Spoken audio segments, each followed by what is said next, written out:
Hi friend, நான் உங்கள் ஜிக்கி பேசுகிறேன்.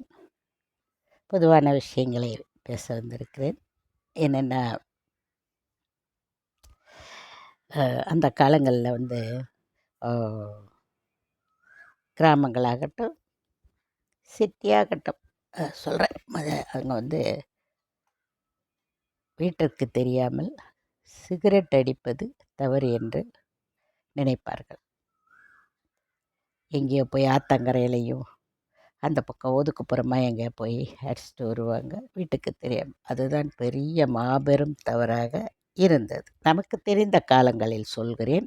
அதுக்கு முன்னாடி ராஜா காலம், மன்னர் காலம், அதெல்லாம் நமக்கு தெரியாது.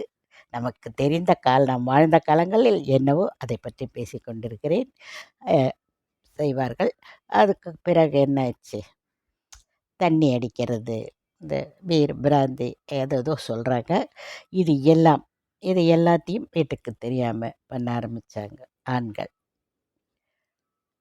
அது அப்படி சில காலங்கள் அதுவே தவறென்று பல குடும்பங்கள் அதனால் கஷ்டப்பட்டு நாசமாகி தற்கொலை, சண்டை, பிரிவு, மனமுறிவு, இப்படி பல விஷயங்கள் குடும்பங்களில் இருக்கும். அதனால் பிள்ளைகளுக்கு சரியான வழிகாட்டி இல்லாமல் ஒரு ஆண் இதுபோல் இருப்பதால். ஆனால் இன்று பெண்களும் அந்த வழிக்கு வந்திருக்கிறார்கள் ஒரு சிலர். அது ஒரு நாகரிகமாக கருதப்பட்டு கொண்டிருக்கிறது. இப்பொழுது நாகரிகத்தின் உச்சக்கட்டத்தில் அது இருக்கிறது. இதையெல்லாம் தாண்டி இப்பொழுது இந்த கஞ்சா என்ற ஒரு விஷயம் வந்திருக்கிறது.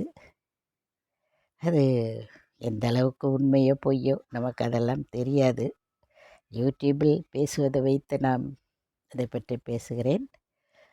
அதெல்லாம் என்ன ஏது எப்படி என்று கூட நமக்கு தெரியாது. இருந்தாலும் எதற்காக அதை சொல்லுகிறேன் என்றால், நம் வீட்டில் நாம் ஆண் குழந்தைகளை கவனமாக நாம் பார்த்து கொள்ள வேண்டும். ஒரு 10th போகும்போதே பிள்ளைங்கள்லாம் 8th போகும்போதே பிள்ளைங்க நம்ம பேச்சை கேட்க மாட்டாங்க. ஆனால் அவர்களிடம் அன்பை மட்டும் காண்பியுங்கள். கோபப்பட்டால் அதுதான் சாக்கென்று அவர்கள் வெளியே செல்ல ஆரம்பித்து விடுவார்கள்.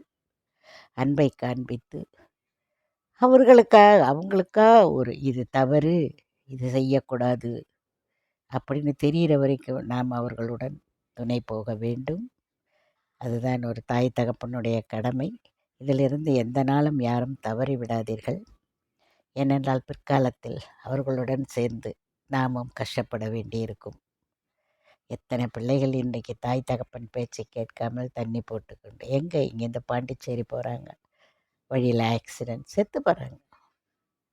யார் அதை பற்றி கவலைப்படுறாங்க? அந்த வளர்த்த தாயும் தகப்பனும் எத்தனையோ பேரை நான் பார்த்துருக்கிறேன். அவங்களுக்கு தான் கஷ்டம். இதெல்லாம் சொன்னால் புரியாது. அதனால் நீங்கள் குழந்தைகள் மேல் அக்கறையாக கவனமாக வெளியே போய் என்று சொல்லாதீர்கள். வேறு வழி இல்லை நமக்கு. நம் குழந்தைகள் அப்படி தடம் புரண்டு விட்டால் கஷ்டம்தானே. அதனால் கூடவே அப்படியே தட்டி கொடுத்துக்கிட்டே ஒரு சர்டன் ஏஜுக்கு அப்புறம் ஃப்ரெண்ட்ஸ் ஆகிடுங்க பிள்ளைங்கக்கிட்ட. தாய் தகப்பன்கிற அந்த ஒரு வரமுறையெல்லாம் தூக்கி போட்டுருங்க. ஃப்ரெண்ட்ஸாக போய்கிட்டு அவன் என்ன பண்ணுறான், எப்படி போகிறான், எங்கே போகிறான், அவர்களுக்கு பிடிக்காது. நம்ம மேல் கோபம் வரும். ஏன்னா இன்றைக்கி நாடு அப்படி இருக்குது. அதுக்குள்ளே அவங்கள நுழைய விடாமல் நாம் தான் காப்பாற்றி வைத்து கொள்ள வேண்டும். இதையெல்லாம் பார்த்தாது, ஐயோ வீட்டில் உட்காந்து அவங்க ஃபோன் பார்த்துட்ருக்காங்க அப்படின்னா, ஃபோனில் கொஞ்சம் நெஞ்சம் அட்டகாசமாக நடக்குது இல்லையா? இதெல்லாம் பத்தாதுன்னு சீட்டு விளையாடுங்கள் ஃபோனில். 2 நாளைக்கு முன்னாடி கூட பேப்பரில் பார்த்தேன், எத்தனையோ லட்சங்களை அழிச்சிட்டு தற்கொலை பண்ணிக்கிட்டாங்கன்னு. இந்த கார்ட்ஸ் சீட்டு விளையாடுறோம்லாங்கல்ல வீட்டில், 13 சீட்டுன்னு ஏதோ கார்ட்ஸ் வச்சு விளையாடுவோம்ல வீட்டில். லேடிஸ்லாம் கூட வீட்டில் குடும்பத்தில் விளையாடுவாங்க. அதில் தவறில்லை, தாயம் விளையாடுவது போல் தான் அது. ஆனால் அது வீட்டை தாண்டி வெளியிலே போகும்போது அது இதாகிடுது. வீட்டுக்குள்ளே கூட இன்றைக்கி ஆண்கள் இதை ஒரு பிஸ்னஸாக எடுத்து அதை செய்து எத்தனை குடும்பங்கள் அழிந்து கொண்டிருக்கிறது தெரியுமா? எல்லாத்தையும் கவனமாக பாருங்கள். பிள்ளைங்களிடம் ஃபோன் கொடுக்காதீங்கெல்லாம் சொல்ல முடியாது, கேட்க மாட்டாங்க. அதுக்காக தற்கொலை பண்ணிக்கிற பிள்ளைங்கள்லாம் இருக்காங்க. அதனால் வாழவே இது எப்படித்தான் வாழ்கிறதுன்னு தடுமாறிக்கிட்டு இருக்கிற ஒரு சூழ்நிலைகள் தான் தாய் தகப்பனுக்கு இன்று நிலவி கொண்டிருக்கிறது. ஆகையால் நீங்கள் கவனமாக குழந்தைகளை பாருங்கள். வேறு வழி இல்லை. இது நான் சொல்வதில் ஏதாவது தவறு இருந்தால் மன்னித்து கொள்ளுங்கள். யோசித்து செயல்படுங்கள். நாளை சந்திப்போம்.